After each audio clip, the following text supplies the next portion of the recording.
Hi everyone. So today's reading is going to be a bit of a, you can tell from the title that what I'm doing is, as I always do, I'm not just looking at one specific day. This is going to be the overall energies from this full moon to the next lunar reading that I do. And the next lunar reading that I do is going to be for the Chinese New Year. And which is always going to be on a new moon because it's part of their lunar calendar.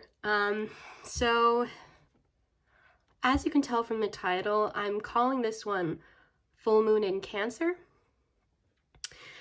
Now, the full moon is always going to be relatively somewhere near opposite to the to what the sun is in terms of the zodiac, but I mean, because that's literally the sun is shining on it so that we can see it. But we haven't always had it the way we do this year, where it's very close to some important solar events. Like I think a few years ago, the nearest full moon to the winter solstice was like on the 15th or 16th of December. We don't always have a new or full moon near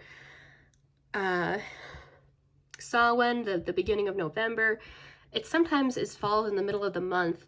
This year, Sirius rising, the solar events have all pretty much lined up with the moon, which is fairly interesting.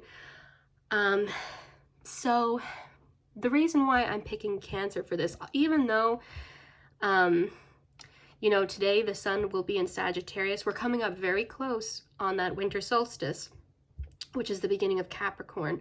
So we're in that anaretic energy where Gemini's moon and Sagittarius as the sun are at their most mature. They've been through all the decans. They've been through a journey of growth. You know, Gemini, the child, has grown, and now with Cancer, the moon being the mother, we're going to be seeing a bit of a rebirth, right, of that Cancer energy. That Gemini energy is going to be reborn, which is interesting because the sun is also being reborn as the sunlight grows after the winter solstice. Those of you in the pagan community are going to know what I'm talking about. We're going to be taking some influences from different things. It's going to be a bit of a Christmas reading, a bit of a winter solstice reading, and a new moon reading. And then on top of it, so today, depending on where you are, I know we've got a few, I think like 2 or 3 people in the UK who watch my videos.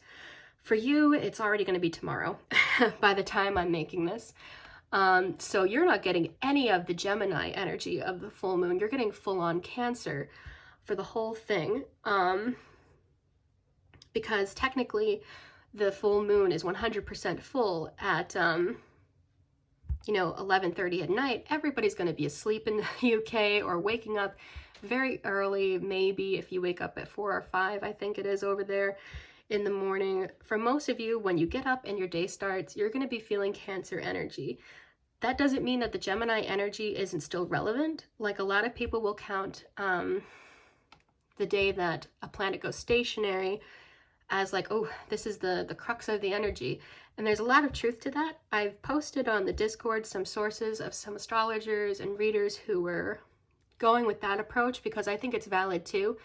But the way I do things, like a typical very Piscean, Cancerian influenced person as I am, I'm looking at time as kind of flowing, you know? So we're going from that Gemini Sagittarius energy and into this winter solstice energy of Capricorn and Cancer, and then all the energies that are coming after that. So, because I mean, the moon's going to go through several signs before the new year, but this is why we look at the Moonology deck. It brings up, you know, the possibility of, okay, when the moon will be in another sign at a later date, how long are these energies going to be lasting for you? But for all intents and purposes, just look at this as a wider window. This is not going to be like orary or electional astrology where you look for a particular day to say this is going to be a good day to do things. That's wonderful if you're looking for like, okay, how do I plan Christmas dinner? Wonderful for that. Orary is great if you're looking to ask a specific person, answer a specific personal question. What I do is a little bit more, I guess you could say, eclectic and postmodern, very much honoring the principles where things come from, the traditions, but also I'm kind of, because I'm very moon ruled, I'm looking at phases, right? I'm looking at energy as turning, and I'm also looking at the solar energy as turning, like in a wheel of a year. So I kind of explained a bit on the Discord. I won't go too much into it because although I see tarot and astrology as very much influencing each other, literally, astrological signs and planets govern over certain cards in the tarot. I don't want to take up too much time going over just, astrological charts when you're here for a tarot reading. For those of you who are on the Discord with me, you can see the deeper story I went into with the transits, and it'll kind of explain to you why I chose the Mary deck, as well as the kind of mixed mythology from different worlds deck from Yoshitani. What was the name of that? Tarot of the Divine. Okay, so with that all said and kind of out of the... with this Venus in retrograde energy conjunct Pluto that we're going into on the 19th, when it actually starts to feel like it's kind of moving backwards or holding back or pulling back or turning inwards, I just want you guys to know, this is for anybody who's not on the Discord with me and didn't get that full astrological transits analysis. Just very briefly, try not to take things too fatalistically. It is a general transit. You got to look at how these things impact your personal transits and your natal chart. But perhaps more importantly, you're a sovereign being who has choice in life. And while you might not always be able to control what goes on in the world, don't bog yourself down in fear thinking, oh, if I see this in a chart, it means we're all going to die of an apocalypse. People back in 2012 made fools of themselves interpreting the end of the Mayan calendar as the apocalypse, as like a very extreme example, when it turns out that if you had asked Mayan elders, because Mayan people are still alive, none of them actually considered it to be the apocalypse. It was just an ending of a cycle, probably of an epoch, of an empire, if their empire had still been around when this came to pass. But unfortunately, we never got to ask those people, because sometimes there's a bit of, even before the internet culture really took off to the extent that it has today, there's always been clickbait. Don't buy into that. That doesn't mean that there aren't serious, heavy themes that show up in astrology and tarot. We mentioned grief in the last reading, though I try to handle it very sensitively and try to find the positive in the healing. But that's my point, is that that's what I'm here for. We're going over a wide window of time to see what the flow of energy is with these cycles, and looking at opportunities for you to, yes, progress in relationships and career, but also encounter any challenges spiritually, psychologically, emotionally, that impact these day-to-day things like your relationships and career, and impact everything else that's important to you. This is always going to be primarily about spiritual healing. With that said, let's take a look at what energies are coming in, what healing might come for relationships with this Venus retrograde. What are we going to be learning with this Pluto in the mix? Jupiter's also in the mix. And then most importantly, the sun and moon, for me, for the purposes of this channel. So without further ado, let's go ahead and start with the tarot. Asking Spirit for the... Ooh, come on, shuffle in. We're going to do that again. For the most healing and helpful messages about what this lunar cycle and what the winter solstice are bringing for us. This one wants to come out. Yeah. Okay. I saw that earlier.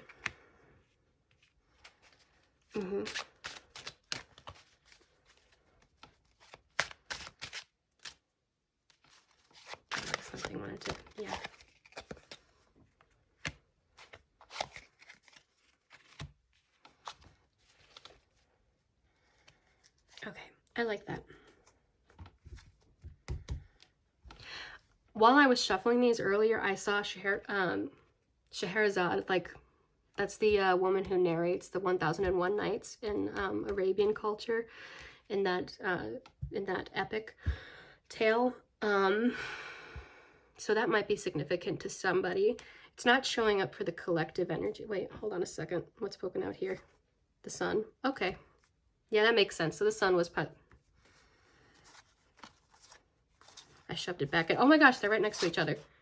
The sun and the moon. Okay. Well, that's good. So we've got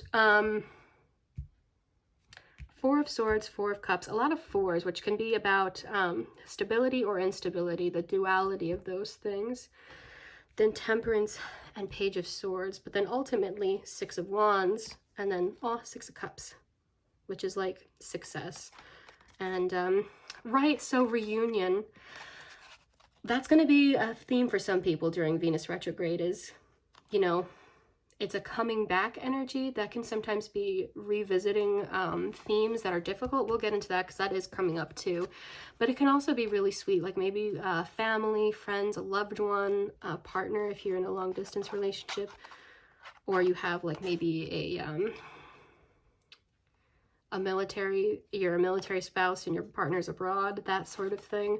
This could potentially, I'm not saying that's exactly what's going to happen, but that's kind of the theme that comes through with that Venus retrograde returning energy. And we do get the reunion card coming in here. And then we've got Six of Wands, which is victory. That's really nice because that's telling me kind of the theme here. And you see like a sun rising in the background here. That's kind of the theme of the winter solstice, is the victory of the sun over death, right? It's before that, the days were getting shorter.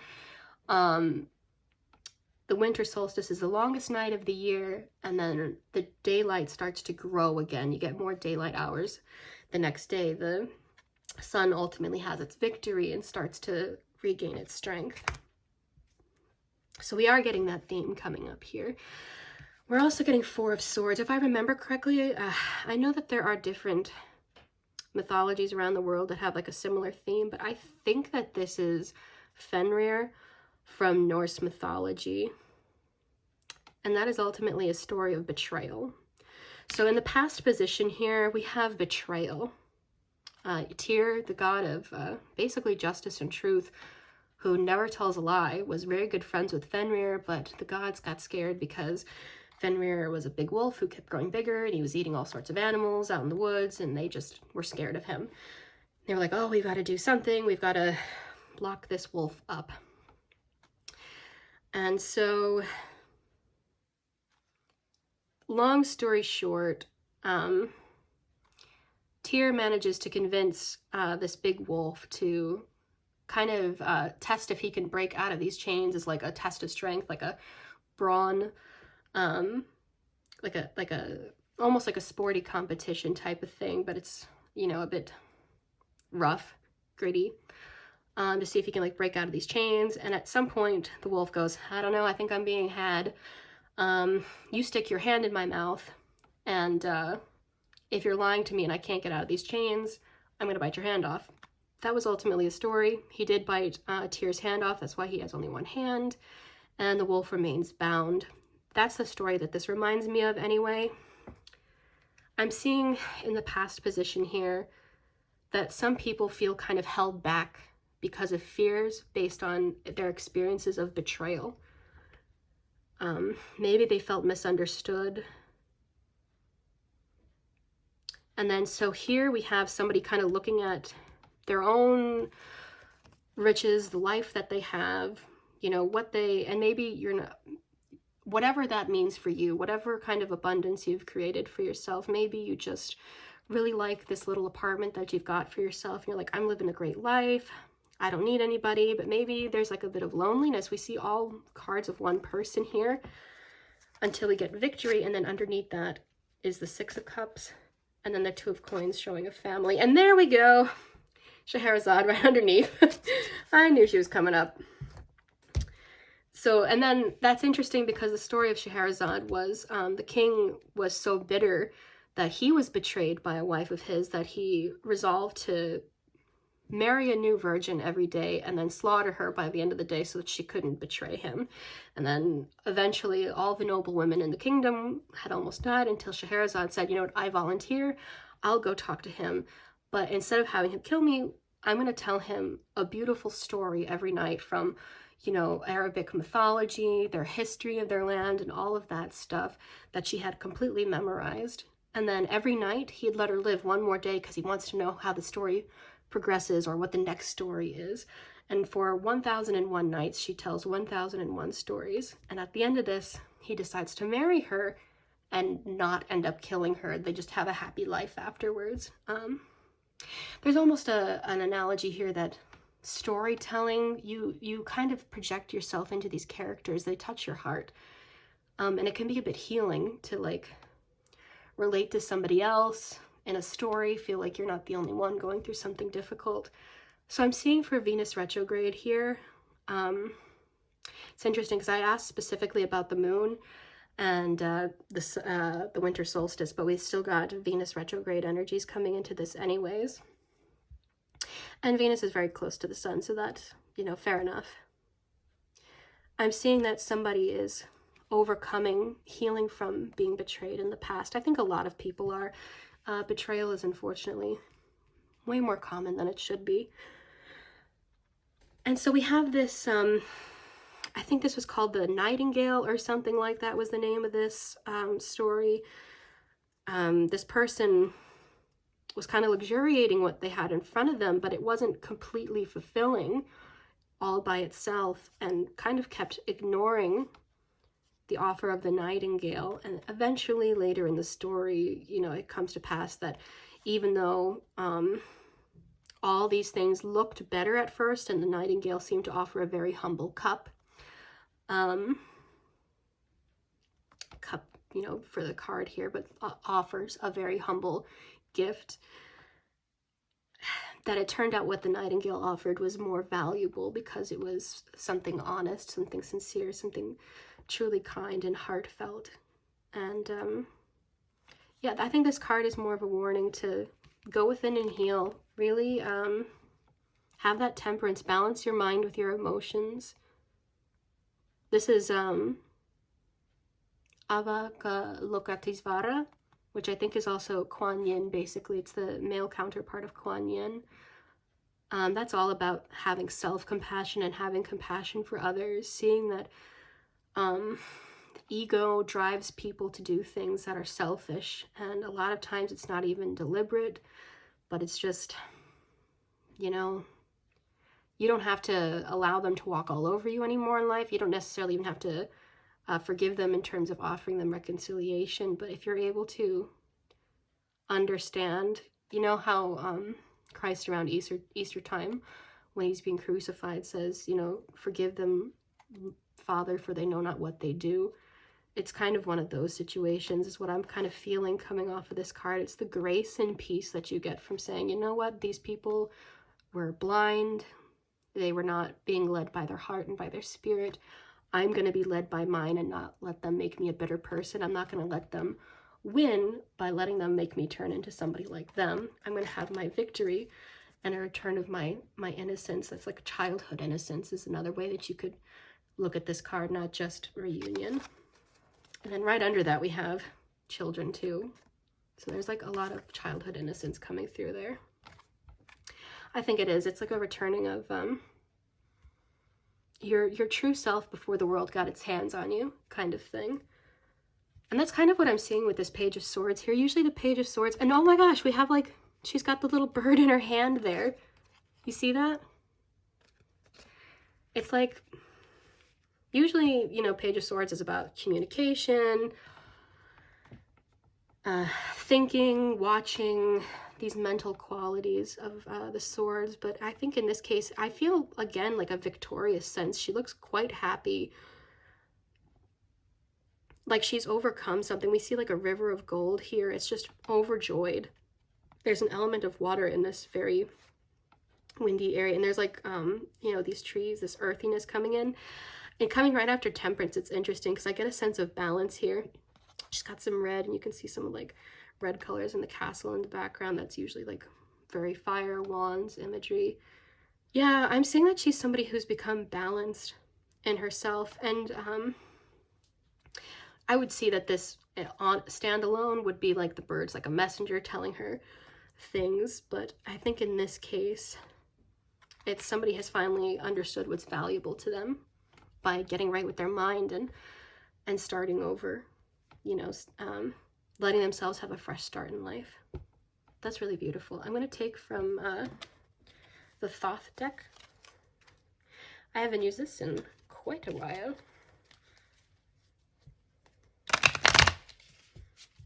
There we go. That was a bit better. Oh, wow. Yeah, okay. Oh. Okay.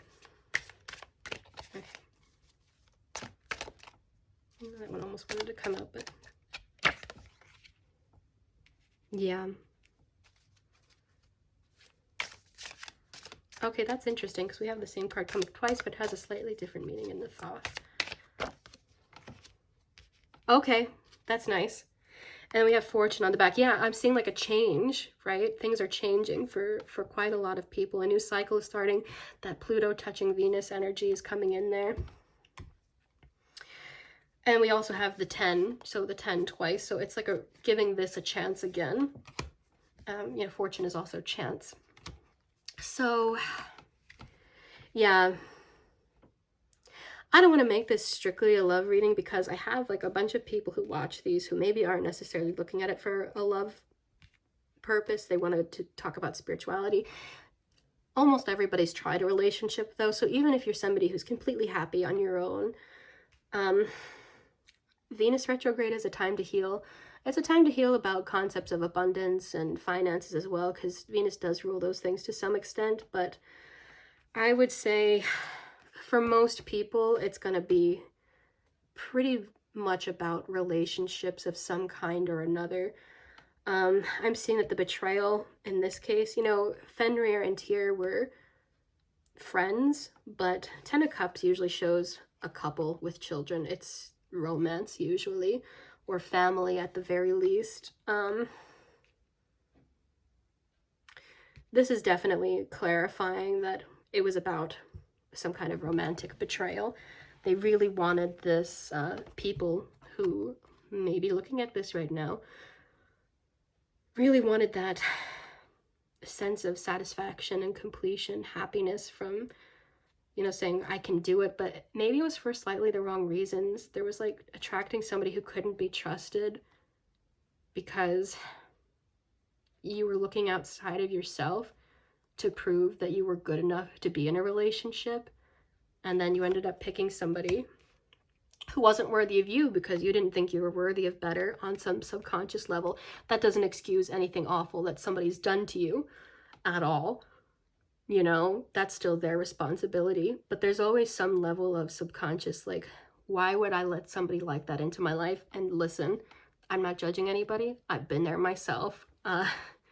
You know, I have a particularly bad ex, just like a lot of people do. And I'm very lucky that the man I'm in love with, the partner I have right now, is, you know, a very good man. But yeah, I'm seeing that, look, we've got the swan here, so more bird imagery, and it's like she's offering this flower, and she has like this nobility here. It's like we have two crescent moons. That's usually the turn of a cycle, the ending of one and the beginning of another. She's offering a new start, a new chance. Devotion swans are, they tend to pair bond for life. You know, and maybe not everybody here is interested in a relationship quite like that. I totally support people doing whatever kind of relationship calls to them or not, and just reading the cards as they appear. And I think there's like another little bird up here as well. Yeah, so what this is saying is that it looked like a humble nightingale, but it was an empress, you know, like in terms of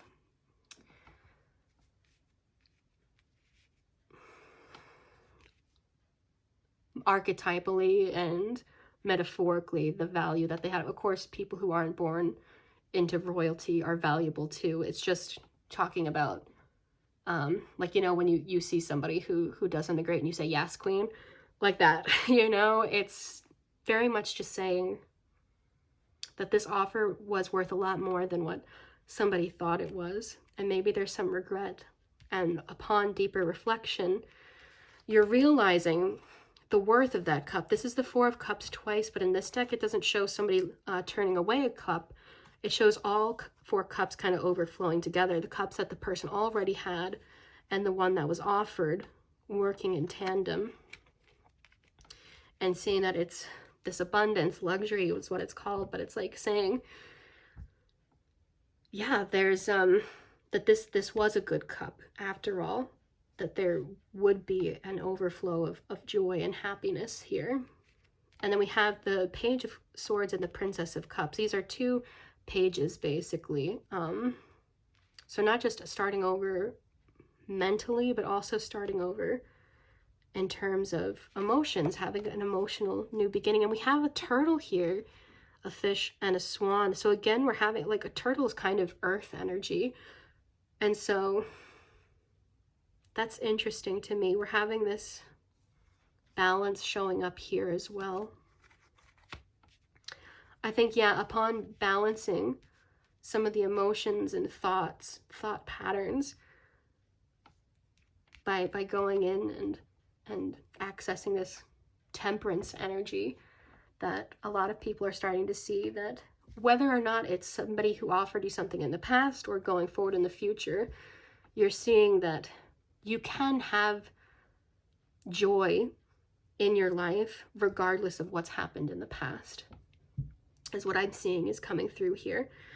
Maybe for some people that will be in the context of a relationship. But what I'm seeing here is that because these Four of Cups together is the cup that was offered in addition to the cups that were already had, and we do have the Ten of Cups, the Six of Cups, and other coupley energy coming through. But I'm seeing that for a lot of people, first and foremost, it's going to come from loving yourself more and seeing that you are worthy of these things, whether it's a relationship or being happy in yourself. That and that doesn't mean that you can't pursue a relationship. In the meantime, you have to love yourself perfectly and never look down on yourself, because we all have hard days. But what I'm saying is that I think that this transit, I think that this lunar cycle is going to be bringing a lot of self-love and healing from these past experiences, and just kind of purging and clearing all of that out. And that will allow more love of self, and if you want it, a healthy and stable relationship. So moving forward from that, I was not looking to do a love reading. This is a lunar reading, but I think a couple of readings came through a bit like that. It might just be because of the transits going on with Venus right now.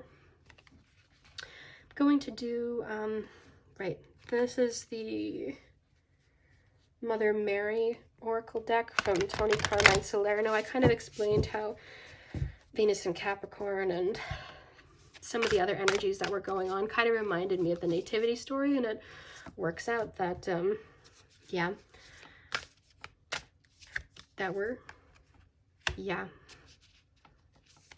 heading towards the winter solstice and the, I feel like that one's too, yeah,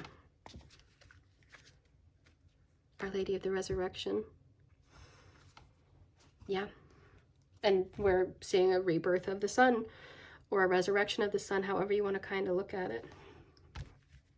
I know that in Christianity, the resurrection is celebrated in the springtime, but just working with that rebirth energy that we're looking at with this solar transit coming up as well. Our Lady of Nourishment, we see like a lot of, yeah, she's like pouring into herself and her own heart. This is very much about being gentler with yourself. Oh, it says right here, the sacred attachment. So this might even be talking about like, oh, that is a baby after all. So the baby's like attached, breastfeeding. So yeah, it's like saying, I think we often hear the concept of attachment a bit,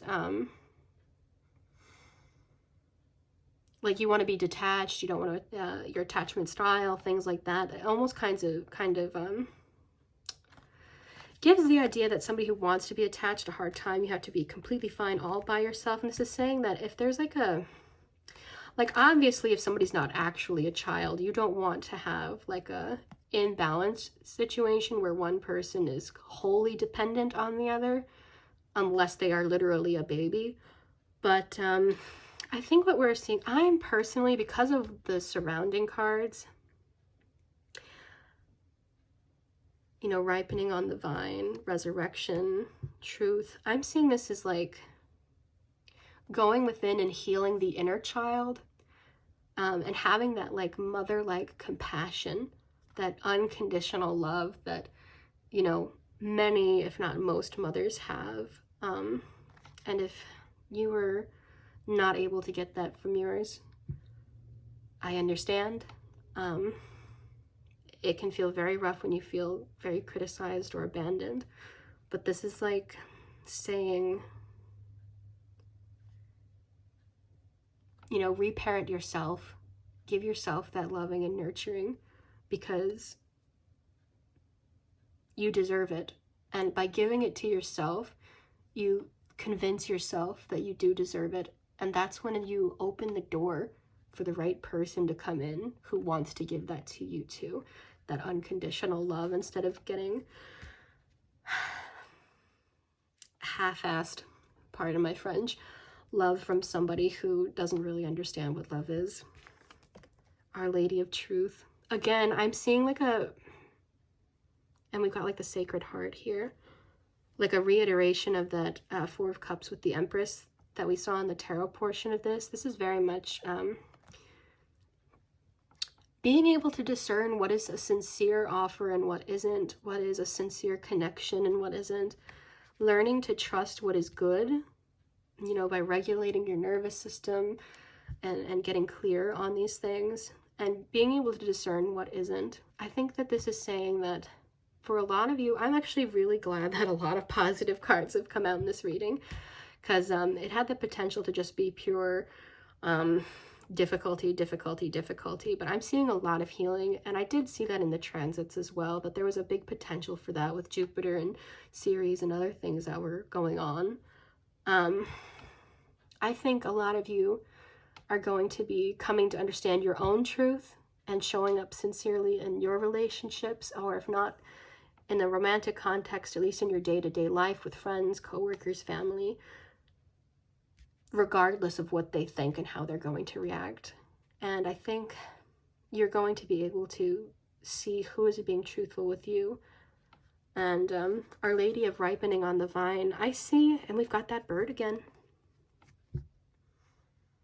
Yeah, I see that something maybe was put on the shelf for a long while, or you were waiting for it to ripen, waiting for this growth inside of yourself to happen before you could take an offer or take something off the vine, right? So that you could be able to receive without feeling unworthy of what you were wanting, what you were being given, or what you were taking off the vine, so to speak.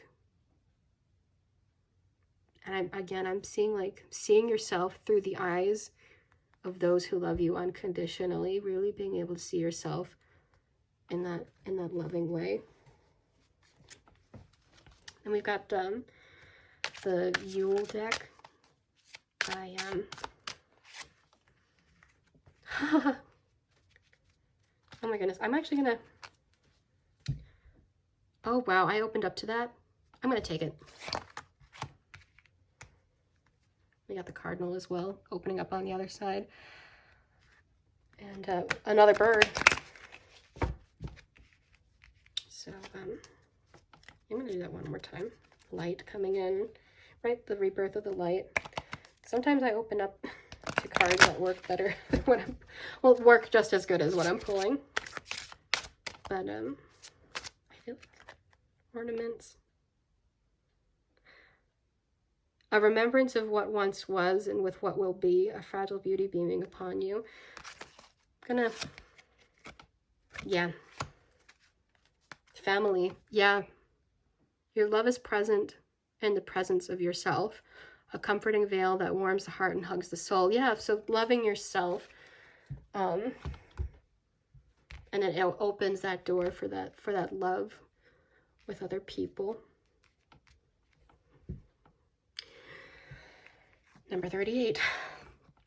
Telling stories. What words so tender can be spoken so bravely unless they are true from the truest of words? Right. Okay, and we've got Our Lady of Truth here. This is a new deck. My mom got this for me, by the way. So I'm completely new to all of these cards. I was just fascinated with the 38 there for reasons. What words so tender can be spoken so bravely unless they are true from the truest of words? I like that. Yeah, I mean, I think it's just not having suspicion because of your past. So this is going to be about getting rid of suspicion while also maybe getting rid of negative influences from people who aren't offering you something sincere. For a lot of people, being able to discern between the two because you've begun to love yourself enough that you see more clearly. Turning inward. Inside the veil of bone and flesh, I lay my soul to sleep. All the truths within your breath have come to greet me. Right, so we do have this, metaphorically speaking, almost death-like energy with the longest night of the year. Venus is in contact with Pluto. It's really a death of what was, right? It's ending of old cycles. Usually it's not literally death. I'm seeing this as more like I like that it says turning inward because you're letting go of aspects maybe of ego or just of past pains that maybe at one point served to feel like they were protecting you, but are no longer helping anymore. And just letting that go. Side note, for those of you who do any kind of ritual practice, bells can often be used as sound healing and clearing. So you could smudge sage or Palo Santo, or you could ring bells. That could also kind of clear a space of any negative energies. So maybe there's some advice coming in to clear energy. Ring the bell. Oh my God. Ring the bell to cast them out. Ring the bell and dance about. Swirl the sounds amidst the winds. Nowhere to hide, for all will ring. Right. So it's basically saying clearing things out.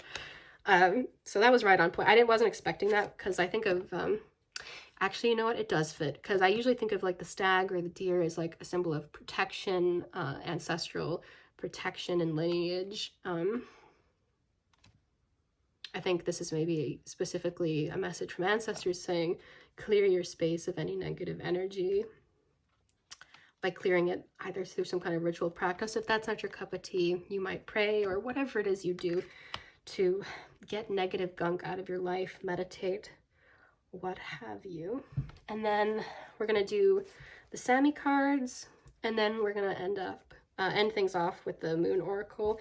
Forgive me that I cannot seem to talk without stumbling on my words today. I've been, I was sick last week, and then I was just, oh, I had these upside down. I was sick last week, and then I just wasn't particularly able to sleep well lately. So my brain's a little, it's been kind of cooked lately. Oh, that one wanted to come out, and then it, okay. Oh, jeez. Yeah.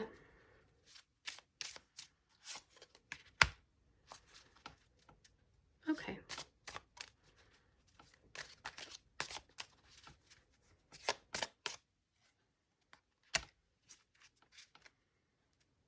Yeah, okay, so what I'm getting here is, you see that as like a stick figure person,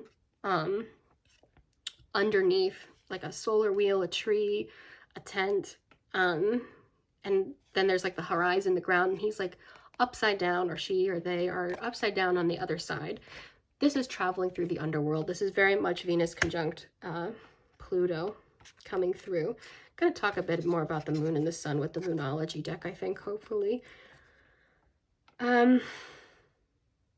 Yeah, and then this is yeah, I'm seeing this as like, again, 3 is very much a number of family in the tarot, so I'm seeing this, and then 3 and 5, so that's very much change. 3 and 5 together is 8, so that's those underworld themes again, working through things. I'm seeing like those who are willing to do the hard work to heal and figure things out, stick together. A sense of like loyalty. And then we have balance. That's all that is balance to me. And then we have somebody who, yeah, if they've got a drum in their hands, and I think they're walking a bridge here. So it's very much almost like intentionally, and then we've got somebody who's on a ship, and then we've got the deer again. Yeah, I'm seeing this as, yeah, intentionally, and you could even almost see it as like the ship of Charon. You know, there are a bunch of deities and figures across different mythologies who will carry souls of the dead on a boat into the underworld. So it's, and you can use like drumming to kind of go into a shamanic trance. I'm seeing like maybe some advice to cooperate with this energy by going into a meditative state so that it doesn't crash on you in the middle of the day and like hit you when you don't expect it, and then you end up reacting from a place of defensiveness because you weren't expecting it. That energy will come for you if you don't kind of work through it yourself. I'm seeing that the advice here is to make this transit a bit easier for people. Do some kind of meditation on these themes in some way to help clear things out. Okay, I'm going to take this out just because it's small and they're going to get lost. Then we got the Moonology deck. So we were talking about the anaretic energy of, why did that feel? Yeah, nothing is yet set in stone, of course. We were talking about the anaretic energy of Gemini going into Cancer. By the time you guys are seeing this, the moon will be in Cancer, and the moon appears to be full. I would say anything above 98% full. To the naked eye, it looks pretty much completely full. So that was from the 17th of December up until the 20th, maybe like 97% full on the 21st. That's very close to the winter solstice here, like in the morning on the 21st. We're coming out of that Gemini energy into Cancer. Going into it, it's the maturing of the child. It's the maturing of feeling there's some kind of trickster energy going around. It's the maturing, you know, finding out how does that energy serve to maybe protect or show lessons. And a lot of tricksters are also like Promethean heroes. They'll trick the gods in order to give fire to humankind so that they can survive, things like that. Whereas maybe at the beginning of Gemini's journey, there was some healing that needed to be done later on because maybe they were exposed to a tricky energy that caused more harm, rather than seeing how any of these Gemini energies can be divinely guided. I'm seeing that going out of that and into the anaretic degree, it's like saying Gemini has discovered what all of its best qualities are, having moved through transits, contacts with other planets, through all the decans in its own sign and everything. And I would say that there's an element of coming to learn to trust the self by seeing yourself more clearly, by bridging the gap between those two sides of yourself, right? And almost like looking in a mirror and seeing your reflection back at you, seeing the dual aspects of yourself. We did get quite a bit of mirroring energy in some of the earlier cards. I think we had, yeah, I think it was one of the, you can rewind this a bit, but there was like 2 crescent moons, one waning and one waxing, kind of facing each other. And it's like, there's a healing that comes from seeing that. And then this rebirth in this Cancer energy, which is at home in the moon, really kind of talking about being able to nurture yourself after going through that very cerebral experience, maybe overthinking the emotions a bit, overthinking the experiences of the past, and just kind of sticking into this feeling through your feelings kind of energy. And then Sagittarius going into Capricorn. You'll remember that we had a Jupiter-Saturn conjunction around this time last year.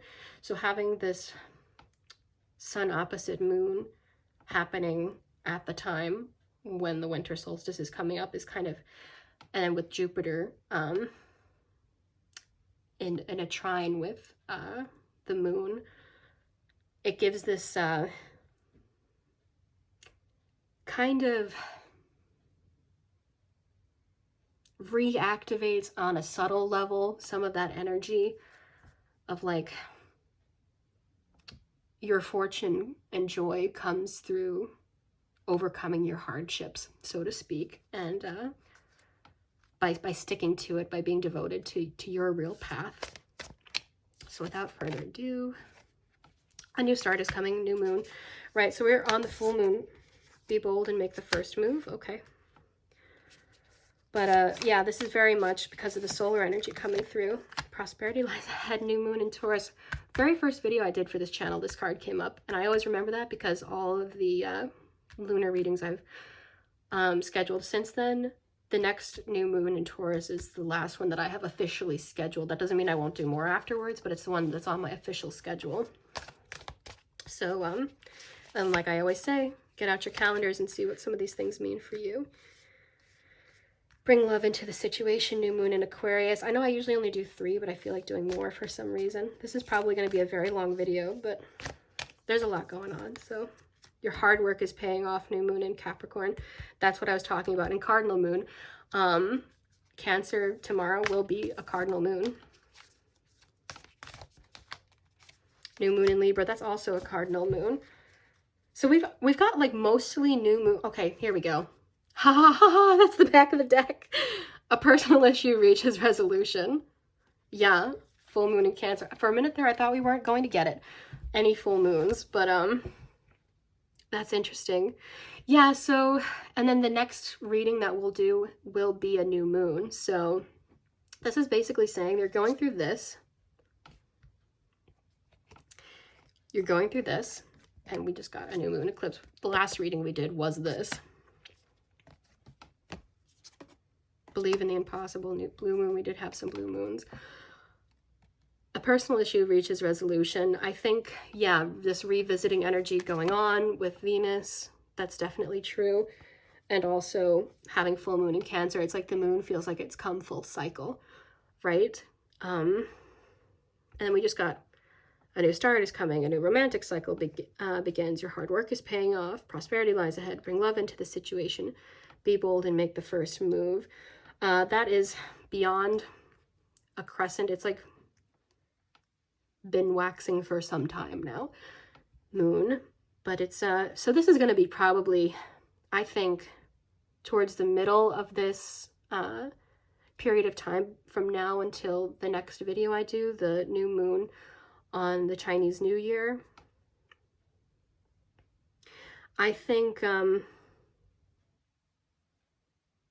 yeah, I think somebody's going to feel like they're going to be taking initiative, if not necessarily towards somebody else, it could be, towards taking the reins in your own life.